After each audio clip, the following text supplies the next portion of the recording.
Kejadian semakin brutal karena jumlah mereka semakin banyak. Akhirnya suster-suster ini tidak berdaya lagi. Mereka semakin lemah, akhirnya mereka pingsan. Dalam keadaan pingsan mereka dipikir bahwa mereka sudah meninggal, sehingga terpaksa mereka didorong lagi ke dalam jurang yang lebih dalam. Kedalaman jurang itu sekitar 300 sampai 400 meter.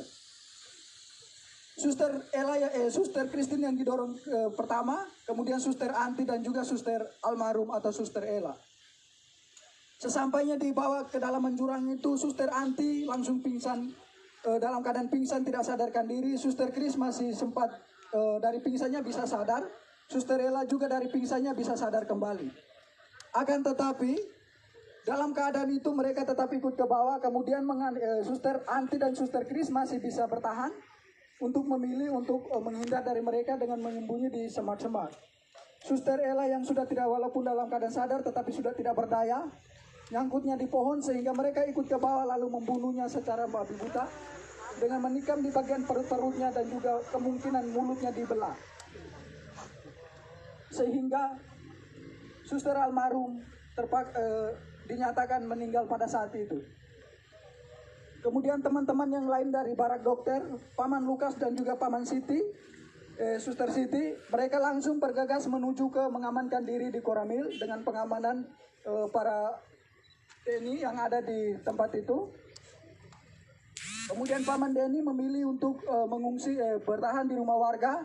Dokter sendiri langsung ditendang ke jurang. Paman Gerat yang lari bersama dokter ke Mado, sampai dengan detik ini juga belum ditemukan. Suster Ella yang menjadi almarhum sudah ditemukan 2 hari yang lalu, sekitar pukul 17:30 kami berhasil menemukan dia bersama Suster Chris. Suster Chris bertahan selama 3 hari berada di bawah jurang itu. Puji Tuhan dia masih hidup. Yang meninggal hanya Suster Ella. Dia sudah ditemukan dalam keadaan tidak bernyawa. Mukanya sudah penuh pada belatung karena dibelah semua. Luka-lukanya sudah pada belatung semua. Dan kemungkinan ini hari ke-5, ke-6-nya. Sehingga mungkin almarhum tinggal tulang atau daging, sisa-sisa dagingnya saja. Kemudian Paman Lukas dan juga Pak Suster Siti langsung diamankan oleh pihak tentara yang ada di Koramil menuju ke pos Pamtas 403 yang ada di ketinggian atau yang di puncak.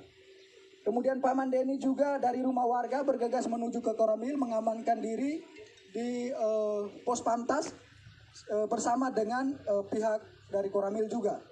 Dokter sendiri bertahan selama berada di jurang dari pukul 9 lewat sampai sekitar pukul 9 malam. Baru dokter dari jurang menuju ke arah pos Pamtas 403. Saya, Paman Eman, dan juga Paman Patra bersama Suster Anti dan juga Suster Chris masih tetap berada di dalam jurang.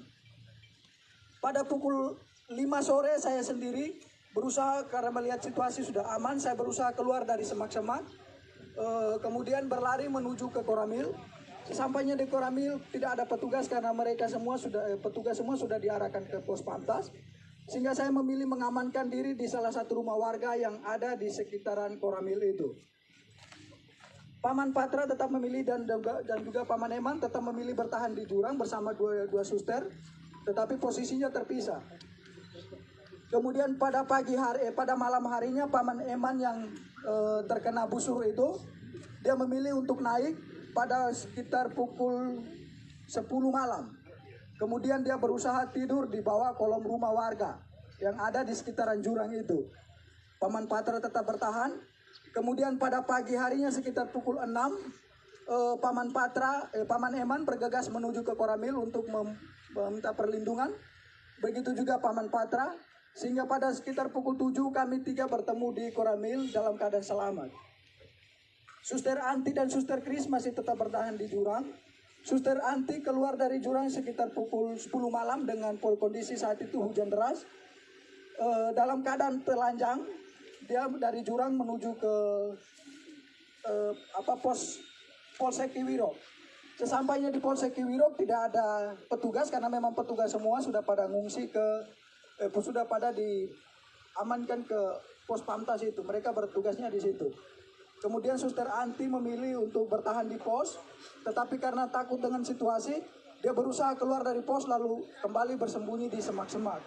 Sampai pada sekitar pukul 7 pagi itu ada kegiatan pembersihan dari pos Pamtas 403, sehingga Suster Anti memilih untuk keluar dari semak-semak karena memang dia juga sudah pada tidak berdaya lagi. Menurut keterangan dari Suster Anti bahwa pada saat itu dia sudah pada siap untuk pasrah, untuk mati karena memang sudah tidak sama sekali tidak berdaya. Tetapi dia berusaha merangkak pelan-pelan sampai ke pos polsek sehingga berteriak